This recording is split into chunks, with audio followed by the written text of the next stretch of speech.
Happy, what is today? Thursday. I've been in my office all day today, working on my book. And now it is like so windy and cold in Indianapolis today. It's crazy.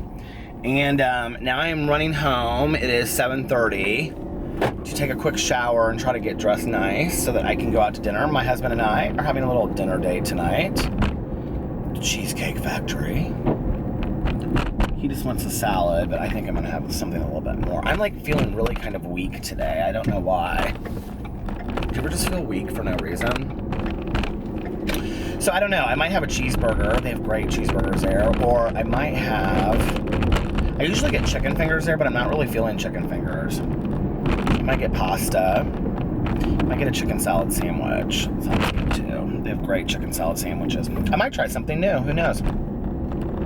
I'm all about trying new things. Do you guys try new things? I finished 13 Reasons Why last night. A trigger warning, the suicide scene was too much for me. I just couldn't. I put the phone down when I was watching it. I was like, I can't do this. But my feelings, I'll do a whole video about it, are that there will definitely be a season 2. I thought there were too many things that just were left hanging in the wind. And so Selena Gomez is the executive producer on it. I didn't know that. I thought it was so well done, but I didn't think that it wrapped up well at all. I was just kind of left like, blah. So, did you guys feel the same way? Like, I wanted a totally different ending, so I don't feel like it's done. I feel like there's gonna be definitely a season 2. Apparently, Netflix usually announces weeks after the release, like just 2 or 3 weeks if it got renewed, so I guess we'll know if it's gonna have a season 2. I can't imagine it won't, since so many people are talking about it. It's like the most watched thing, I think, since like Orange is the New Black. But anyway, all right, well, I have like this sun is like right on me, so I'm gonna stop for a little while. I just wanted to do some clips throughout the day, so it wouldn't just be all a car vlog, but this is a car vlog at night, so. So I'm on my way to dinner. It looked cuter in the bathroom than it does now, but this is just like such a bad angle, this camera, for like my face. I hate it, but I try to look kind of nice for my little dinner date with my husband tonight. Anyway, I'm hungry. I'm really hungry. I don't know what I want though. I don't want pasta. I thought I did. We were gonna go to Puccini's and get pasta, but I don't want pasta. I don't want chicken fingers. I don't think I want a cheeseburger. I don't know what I want. I don't want just a salad.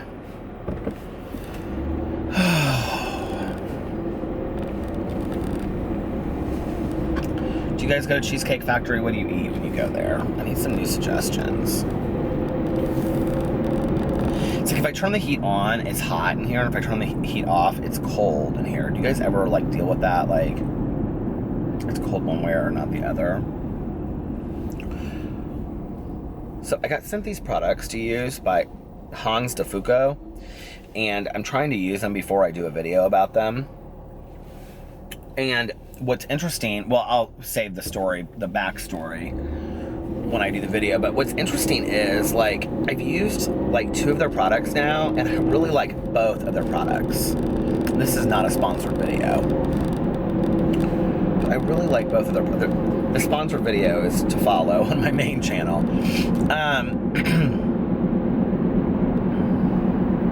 So, it's so funny how, like, many people I see, like, guys that are like wanting to have white hair now, which I thought was a craze like 2 or 3 years ago. But I'm not talking about like guys that have white hair and they're letting it grow out. I'm talking about like young guys that want white hair, and I think it's interesting. Although I think that if I was young, I would want white hair, and so I'm older and I have white hair, I just embrace it, you know? I'm a big believer in embracing your differences, because there is somebody out there that will love you for whatever your differences are. And if they don't, then at least you should, you know?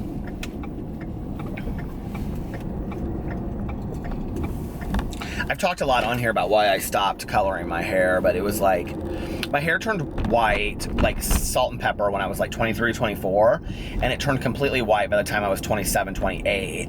And so from 23 on, I colored my hair, and it just got so expensive, and so like I had to keep it up all the time. And then when I grew my beard out, is that Alex? Oh my God, my husband's right behind me. And then when I grew my beard out, it was like, it looked white, and so I just was like, I'm not gonna try to keep up with this anymore. Oh, he's gonna get a better parking space than I am. Rude. Okay, well, I'm gonna go eat with my husband now, and I'm not gonna vlog tonight, or the date, because I wanna enjoy it with my husband, so. All right, see you guys in a little bit. Hey. It's like 1 o'clock in the morning, and we went out to dinner at Cheesecake Factory, had a very nice dinner, and then came back and we watched this movie on Netflix called Hush that made me nervous as all hell. So if you're looking for kind of a tense, scary movie, not a horror movie necessarily, but like a suspense movie, look up Hush, the one that came out last year, not the old one. But I was just like driving around tonight, and I was just like listening to music, and it's so funny how like music like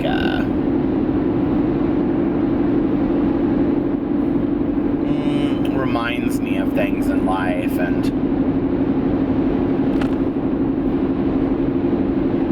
I like to just put my like my iPod on my phone. Like I buy music on iTunes. I don't download it illegally. I used to do that, but I just like turn on my iPod and just shuffle it and see what comes up. And it was funny because like the first song that came up was like I Remember by Keisha Cole, which I love that song. And it's so funny because this bar that my friend Liz and I used to go to called The 10, it was like this really crazy bar, and on Thursday nights, it was like a lesbian bar, but on Thursday nights they had like gay guy night, and it was always like, they would do all these different dances, like the Cupid Shuffle and stuff, but like, and then everybody would just like dance to like, it was always like hardcore rap, but the last song they would always play was I Remember by Keisha Cole, and everybody would like slow dance, and Liz and I would always slow dance to it. And that was like the year before I met Alex, and now that bar's closed down. And it's funny how like life changes, you know. It was interesting, I was just listening to Who Knows Where the Time Goes by Judy Collins came up, and it's her, the live version of it, and she's talking about when she first found out about the song. But anyway, I was thinking of that song because it was one of my mom's favorite Judy Collins songs, and she loved Judy Collins, and I love Judy Collins, and as a singer and as a storyteller, because I think she's a storyteller with her songs. And I was thinking about when I grew up, and I grew up in a really cool house. My parents built the house that I grew up in and designed the blueprints for it and everything. And I have a picture in my house I'll have to show you sometime, but the outside of it was white brick. My dad had actually got up on it and like chipped off the white so that red brick was showing through, and then it had ivy growing up the side of it, and it was just a really cool house. And they wanted it to look like a French farmhouse.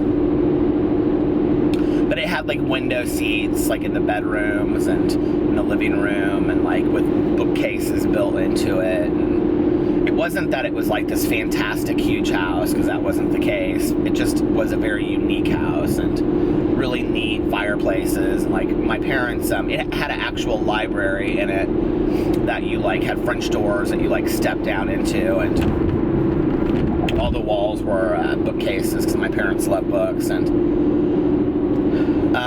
the fireplace, and there was this huge, ginormous fireplace, limestone fireplace, and it was an exact replica of the fireplace in the Union Hall at Indiana University in Bloomington, because that's where my parents had met. And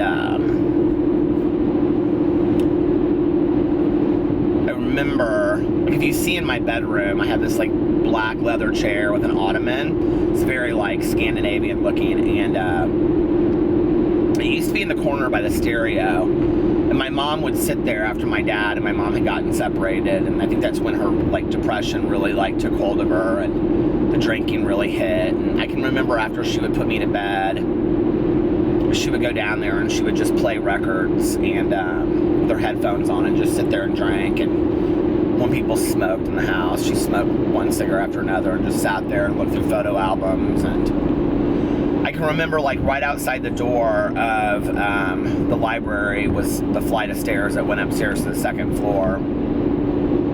And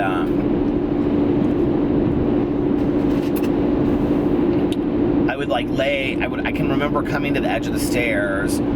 So I would have been like 7 years old, 8 years old, and I can remember coming to the edge of the stairs with my pillow like in the dark and just laying there and like hearing the crackling of the fire, my mom moving around, and listen to her go into the kitchen and get a glass of wine and come back out and get another glass of wine and come back out. And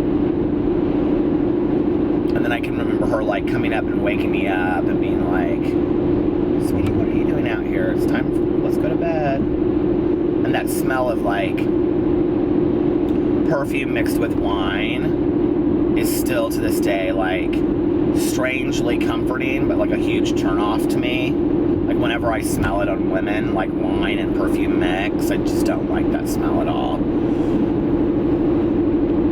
And I remember she would listen to like Arlo Guthrie and Judy Collins and Bob Dylan and Neil Young, and that Comes a Time album by Neil Young. I love that album.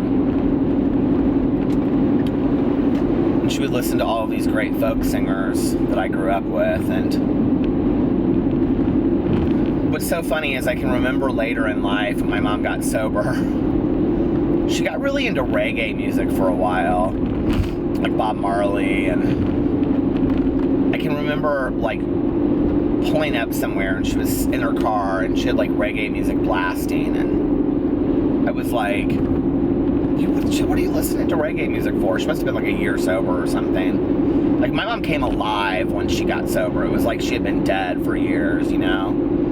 And she said, "Oh, I just love happy music anymore." And she started listening to, like, she would walk and listen to Janet Jackson, and she loved the band Garbage with Shirley Manson. I don't know, I think that's so funny. I look back on that, but she really liked that band. And I remember one time I said to her, you know, like, I wanted to borrow an album, and I think it was like, I think it was a Judy Collins album, and she said, "Yes, just borrow it, take it." And I was like, "You don't care?" She was like, "Honey, I don't listen to that stuff anymore." And I was like, "What do you mean you don't listen to it anymore?" And she's like, "I just don't listen to it anymore. That music makes me sad. Reminds me of a time in my life that I don't want to be reminded of."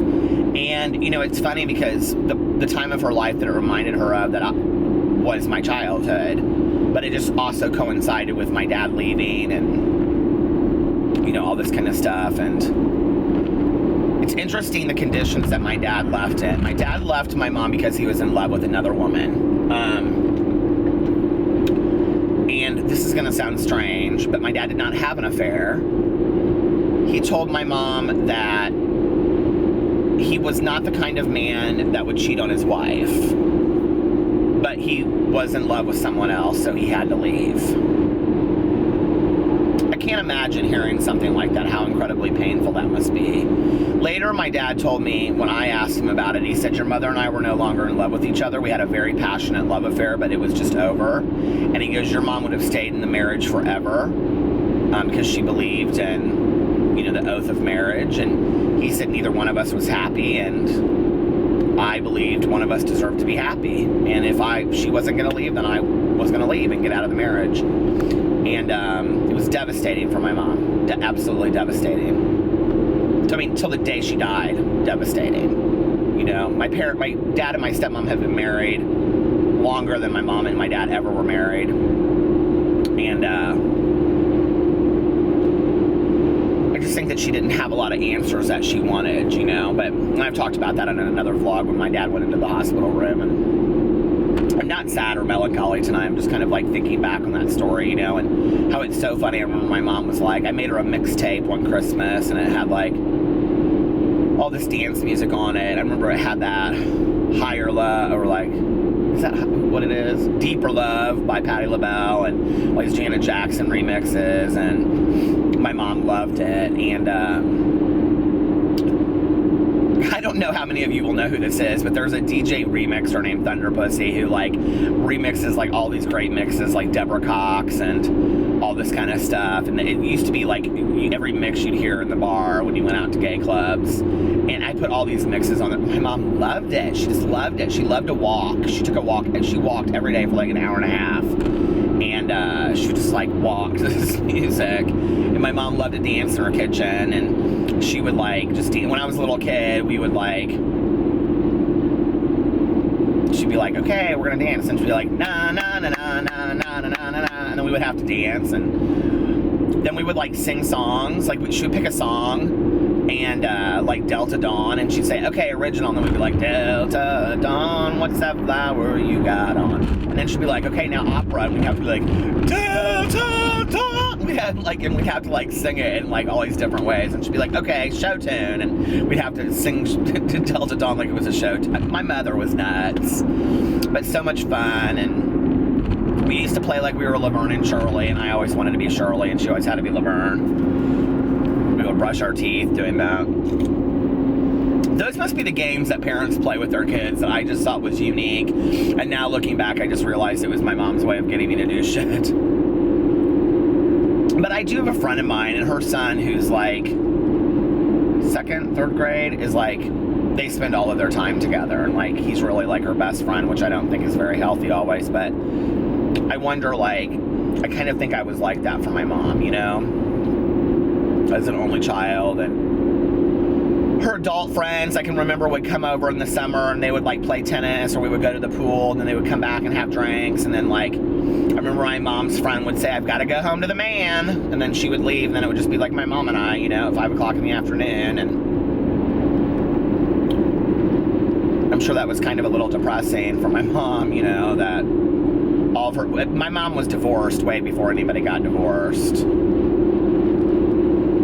And then one of her good friends got divorced too, and then they kind of like teamed up, and like we did stuff with kids, and like the kids and I, like this woman, I'm not gonna say who, but out of her privacy, but we like became really close. All about, well, she was my mom's sorority sister, and so like her daughters and I would hang out and play. We would go out of town and stuff together, and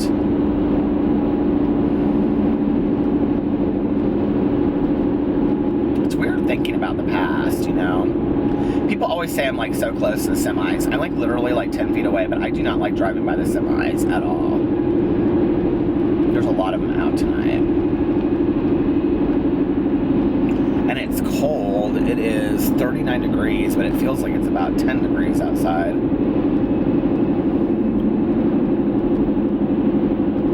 We have kind of a busy weekend. We have to go to this tail end of this bachelorette party tomorrow night for our friend Erin. And then Alex has to work Saturday. I have a meeting tomorrow afternoon that I have to meet with some people. And then I don't have anything to do Saturday, but then I have to get up really early Sunday for a sobriety commitment. And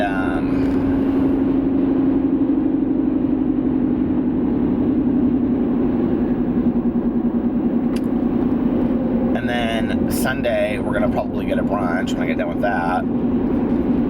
And then just hang out. It was nice to have a date night tonight. We made a commitment that we're gonna start having a date night. You know, I mentioned on here that Alex and I are getting a counselor, and we actually got a counselor. We see him for the first time on Tuesday. And somebody commented on my video, and they said, I'm just gonna address this because, you know, like, I decided a long time ago I was just going to be completely honest about everything on my video, but somebody said on my video, they said, wow, or they commented on it, wow, a counselor seeing a counselor, that's disturbing. You know, when I was getting my master's degree in social work, and I think I've talked about this on here before, I was taught that any good counselor or therapist seeks counseling or therapy, and I am a believer that anybody, I don't care how perfect your life is, can benefit from counseling, life coaching, therapy, analysis, anything, to get a better perspective on your life. And really what it's saying is that you're remaining teachable. You know, Alex and I have an okay marriage. It's not the greatest marriage in the world. It's not the worst marriage in the world, but we want to improve it. And we want to make it, if it's a 7, we want to make it a 9 or a 10. Why wouldn't you? You know? And it was just something that we were talking about when we were in Florida, about how to keep the, you know, the the flame alive within our relationship is just something that's really important to us. And like, I saw that comment on there and I thought, well, I'm not going to talk about it on here anymore, because then people will start judging me and thinking that, and I thought, screw that. Like, you know, I'm proud of what I have, and I'm proud of the fact that I'm willing to make it better and admit that there are areas to grow in a relationship. I mean, I think when you can admit that you need to maybe look at things from a different point of view, and you know what I mean? When I was counseling full-time in private practice, what I loved was when I would get clients that would come in and I would say, okay, what are you here for? And they're like, I think I just need somebody to come and vent to once a week. I just need someone to like dump on and then like maybe help me see things in a different way. And I'd be like, well, what are the issues that you're wanting to work on? Well, there really aren't any issues. I just want somebody to come and kind of like wade through the shit. And they were always the ones that were so healthy and like so willing to like do anything that I suggested, and their lives just got so much better, not because of me, I was just a guide on the journey, but you know, it was so awesome. And Alex and I tonight at dinner, we're talking about it, and we're like so both excited to go see this guy and like go in there and just be like, okay, so here's this, you know, our marriage, tell us what we can do to improve it and make it the best marriage possible. I want to be one of those couples that like 30 years together looks across the dinner table at each other and still cannot wait to get home and, you know, make love, have sex, whatever. Do you know what I mean? Like, or is still planning the next honeymoon. Like, that's what I want. Like, that's what I want in a marriage. But I don't think that just happens naturally. I think those things take a lot of work. And I think marriages have peaks and valleys. So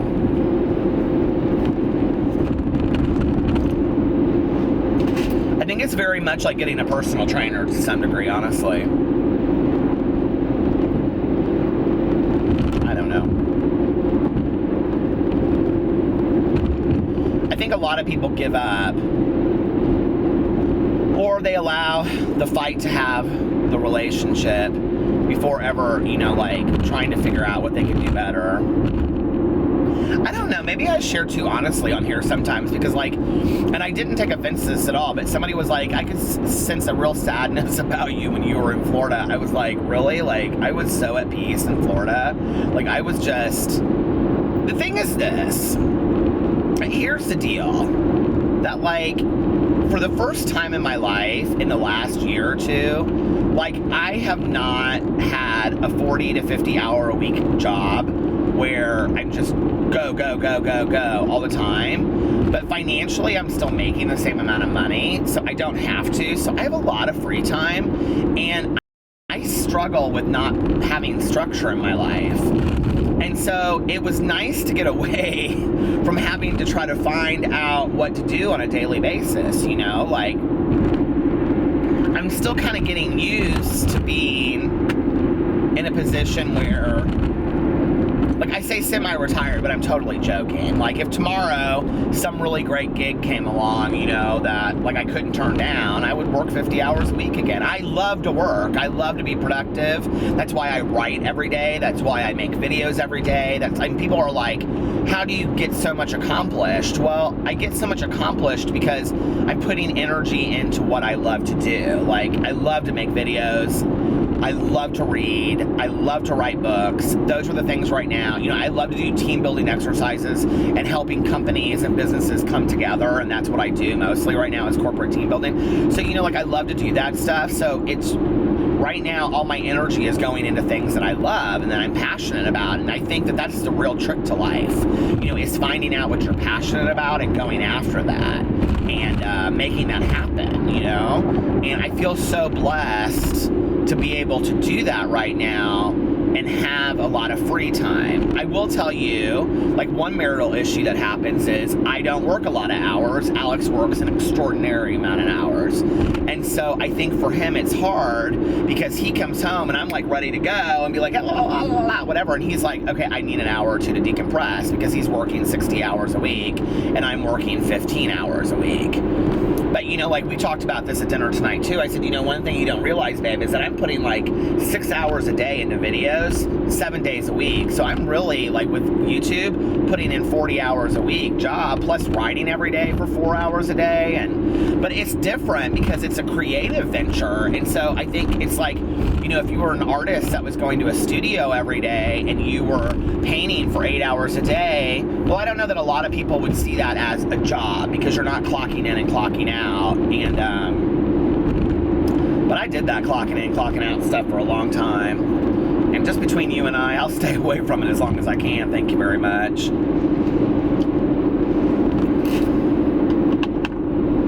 I loved my time doing that. I was telling somebody today, I said, I really miss working in direct care. Like, I really, really, really grieved working in a treatment facility. I loved it. I loved working in a treatment facility. Like, I was made to do that. I just loved it, you know? But I think you gotta let new people come up behind you. Politically, it was my time to go. And it was time for me to try some new things. I'm open to that. You know, one of the things that's so weird to me is that I'm coming up like in May as being my first year on YouTube. May 11th is my first year on YouTube. It's like so crazy to me that like a year ago where I'm at right now, how completely different my life looked just by starting a YouTube channel. And then it was my BookTube channel. I didn't even start my Peter Monn channel, you know, until September, and I didn't start this vlog until this January. I mean, I can't believe this is like my 93rd day of doing this, right? And I feel like I've been doing it forever, and I love it. Like, people ask me all the time, how long do you think you'll keep your vlog going? As long as people are watching. I mean, as long as people are watching, I'll keep it going. I love it. And I love to see it creep every day. You know, like 5 subscribers, 10 subscribers. It's so cool to me. And I'm like, you know, somebody will say like, new subscriber. I'm like, oh my God, somebody new that like actually enjoyed watching this, you know? Like, that's so awesome to me. I love that, you know? And, but I think that's where I find excitement in life. Like when I talked yesterday, I think it was yesterday, about how like when I get up in the morning, I'm always excited about like what's gonna happen today. I mean, not every morning, I have to kind of work towards that, but like most mornings I feel that way. And, you know, what's interesting is like when I look at my life and I think, okay, so a year ago I hadn't even started any aspect of YouTube, and now here it is a year later and I have 4 channels, 3 of which I post on actively. The other one I'm always kind of like never really knowing what I'm gonna do with, but I'm gonna come back to it at some point. And so it's like so cool to me because I'm like, well, God, like where will I be a year from now? Like, what new things will happen to me in the next year that like are on my road and I don't even know they're there yet? Like, that's a really exciting thing, and I don't want to miss that, you know? I don't want to miss the next big thing. I remember, and this is so crazy, but I remember like when I started my channel and Trisha Paytas had found me and she showed me to Shane Dawson, and like maybe a lot of people don't care about this, I don't know, but for me it was kind of an exciting moment because I love both of them. Like, I'm, you know, huge fans. It's not even just that, it's just that I'm fans of YouTube in general, you know? And then Jenna Marbles followed me, and Shane Dawson said, oh, he's the king of YouTube. And, you know, like, I don't get a lot of that anymore. Like, they've moved on, they've forgotten, you know, whatever. But for that moment, like, it was so cool. I was like, oh my God, you know? And, to get a direct message from Colleen Ballinger, who's Miranda Sings, you know, thanking me for a video. And, you know, and now it's like daily the messages I get from people saying, I'm going through the worst time of my life, or I don't know what to do with my daughter, or, you know, this or that or whatever. And it's just like, you guys trust me. Like, it's so crazy, you know? And I was thinking about this in terms of my addiction, and that 22 years ago I was completely untrustworthy. Nobody trusted me. My dad didn't trust me. None of my friends trusted me. They wouldn't have left their purses in the same room with me. My mom actually took her purse to her bedroom when she went to bed at night if I stayed at her house. And 22 years later, I'm getting messages from people trusting me with their lives, asking me very intimate questions. And you guys, you have no idea what that does to me. Thank you. Like, I guess to some degree, your support is proof that I'm not a piece of shit, you know? And I know I'm not a piece of shit. I'm not gonna sit here and play the pity party and play the victim and say, fish for compliments. Like, I know I'm not a piece of shit. I've worked very hard in my life to not be a piece of shit. Trust me, I know my own value today. Like, I was gonna do a video about this. I don't really care for when people say, like, this is like a thing that kids say now, is like, oh, I'm trash, or I'm literal trash. I don't like that. Like, whenever I hear people say that, when they say, oh, I'm trash, I'm like, stop. Okay, you're not trash. Nobody's trash. Don't talk about yourself that way. But it took me a long time to be able to stand up and say, you know what, I'm valuable today, I'm worthy, and I deserve good things to happen to me because I put good out into the world. I don't know what other people can say about their lives, but I can say that about mine. I know that. I know what I do. I know what I do when the camera's off. I know how I treat people when the camera's on and when the camera's off. And, you know, I know who I am. And I think you guys have just reinforced that for me, that life is just this really cool thing, you know? And any of you guys can have that out there, you know? Like, I feel so bad when I get so many messages from specifically women, but some men too, saying, you know, my partner broke up with me, or I found out my partner cheated on me. You'll get through it. I've had that happen to me. I've had days that I never thought I'd get over it. What am I gonna do without him? You know what? I made it. I'm here. I'm talking to you. You'll get through it, okay? You will get through it. And it fucking sucks. It does. You know, there are pieces of life that are just horrific. But it's the bitter and the sweet. You know, you wouldn't appreciate how great life is at times if you didn't have the shit. It's the bitter and the sweet. And that's why life is bittersweet, you know? And I don't love those shitty days, but they do remind me that there are better days ahead. So I'm gonna get off here now, and I will talk to you guys later. I love you, and no, but I do. I love you, and I will talk to you later. Remember, we're on borrowed time as it is.